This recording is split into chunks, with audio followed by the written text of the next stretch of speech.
Assalamualaikum warahmatullahi wabarakatuh. Perkenalkan, nama saya Hendra Pratama dengan NPM 2413045038 akan mengerjakan soal nomor 1 teori musik. Baik, jadi saya akan menjawab pertanyaan nomor 1. Jadi gambar tersebut menunjukkan progresi akord dengan inversi yang ditandai menggunakan simbol angka seperti 6 di atas dan 4 di bawah. Berikut adalah penjelasan mengenai bagaimana inversi-inversi tersebut dapat ditulis. 1. Inversi akord.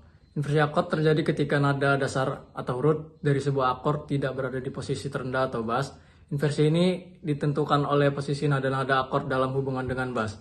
Posisi dasar atau root position. Nada dasar berada di bass, yaitu yang pertama, inversi pertama atau first inversion.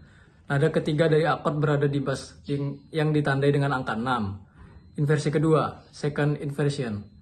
Nada kelima dari akord berada di bass ditandai dengan angka 6 di atas dan 4 di bawah. Kemudian penjelasan progresi pada gambar. Pada gambar terdapat progresi akord dengan simbol inversi. Berikut adalah rincian dari penjelasannya.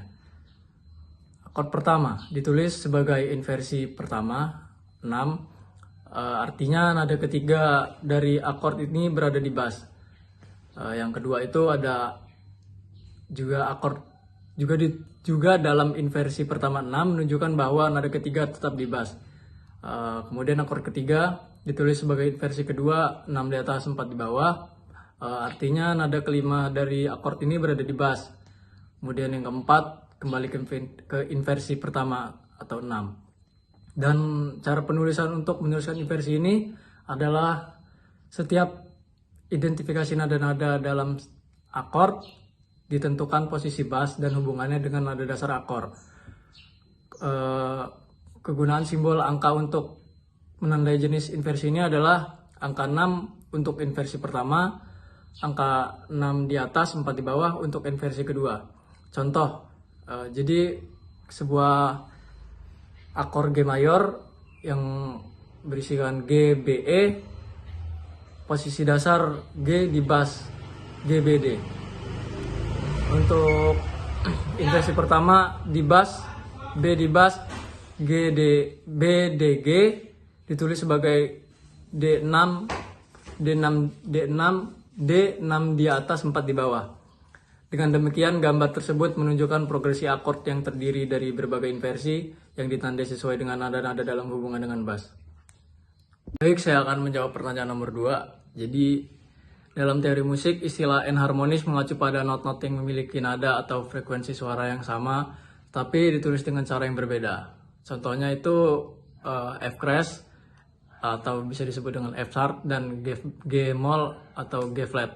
Yang keduanya menghasilkan nada yang sama dalam sistem nada temperamen sama atau equal temperament, tetapi memiliki penulisan yang berbeda tergantung pada konteks musiknya.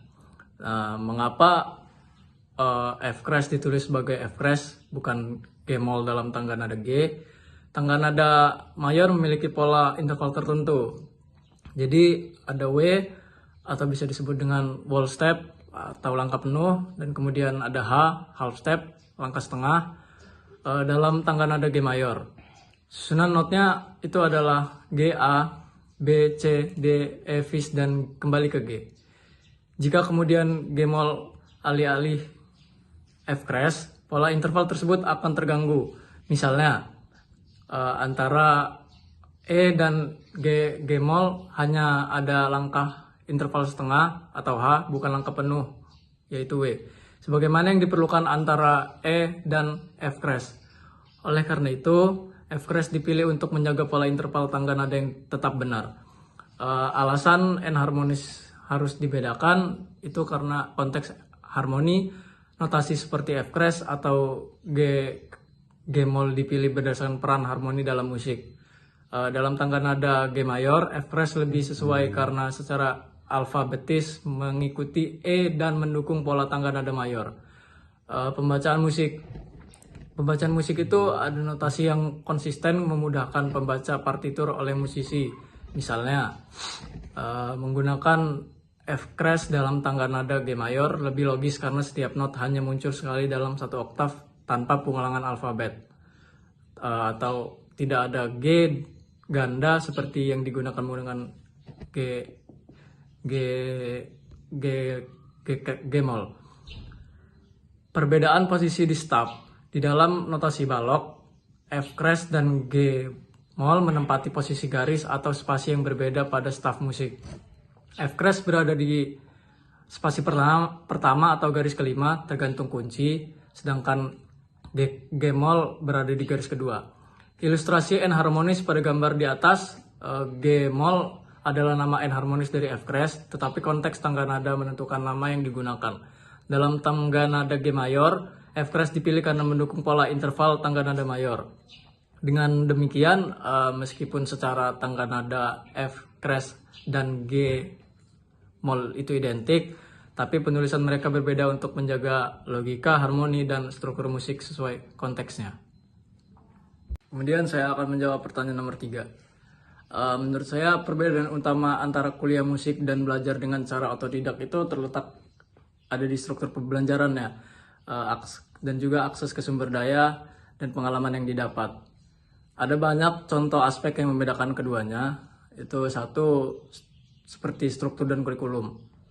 Kuliah musik itu pembelajarannya lebih sistematis dengan kurikulum yang mencakup teori musik, harmoni, dan juga aransemen, sejarah musik, sampai teknik instrumen. Ada tugas, terus juga ada ujian, dan ada juga proyek yang membantu pemahaman yang lebih mendalam. Sedangkan otodidak itu nggak ada kurikulum yang baku, sehingga pembelajaran lebih fleksibel, tapi mungkin lebih kurang terstruktur. Siswa juga menentukan sendiri materi yang dipelajari. Ada juga yang kedua itu akses ke pengajar dan mentor. Kalau kuliah musik itu dosen dan instruktur lebih berpengalaman dan bisa memberikan bimbingan langsung ke kritik kontrustif, serta wawasan industri musik. Sedangkan otodidak, kita bisa belajar sendiri dari buku, video, ataupun kursus online. Bisa juga kita dapatkan mentor dari komunitas atau media sosial, tetapi tidak selalu ada bimbingan yang konsisten.